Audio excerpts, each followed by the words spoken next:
From 2015 to 2017, the East Central Research Foundation and Parkland College participated in a very large faba bean inoculant study, which was led by Gary Hanatowicz from the Irrigation Crop Diversification Corporation.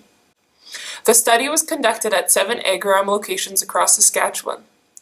Trials were designed to evaluate the effect of different inoculant options on low tannin feed and normal tannin human consumption varieties.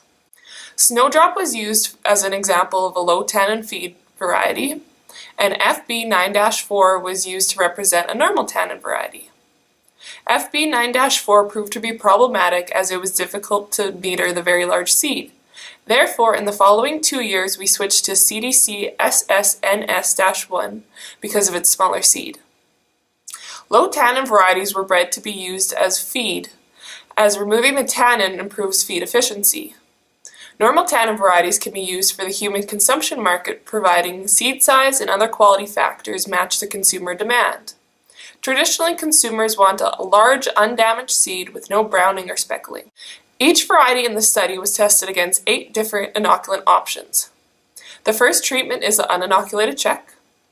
The rest of the treatments were combinations of nodulator peat, which was applied directly to the seed, and or tag team granular, which was seed placed or banded to the side. Nodulator peat was looked at alone and in combinations with either half, full, or double rates of tag team granular inoculant. The 3 rates of tag team granular inoculant were also examined in isolation without nodulator peat applied to the seed. When averaged over inoculant in 15 site years, the low tannin feed variety Snowdrop yielded slightly less than the normal tannin human consumption varieties.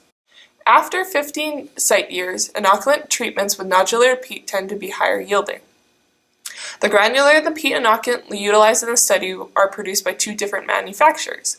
It is highly probable that the strain of rhizobia used within these products differ.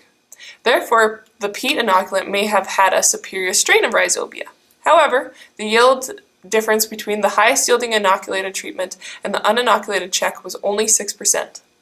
The low yield response to peat and granular inoculant could be a result of high indigenous populations of rhizobia, caused by a history of pulse production in the field. Despite the lack of response, it is good insurance to inoculate. While background populations of indigenous rhizobia may be effectively inoculating your faba beans, their populations can be variable.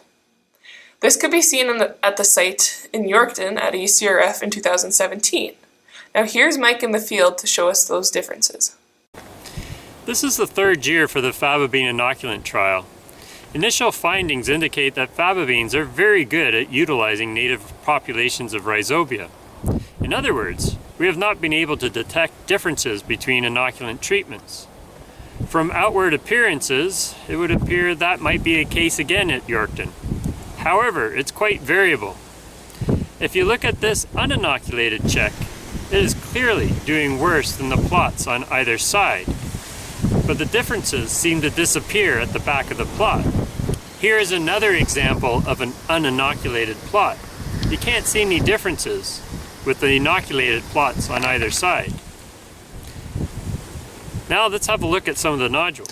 On the right we have an uninoculated plant, and you can see there's a lack of nodules compared to the inoculated plant on the left.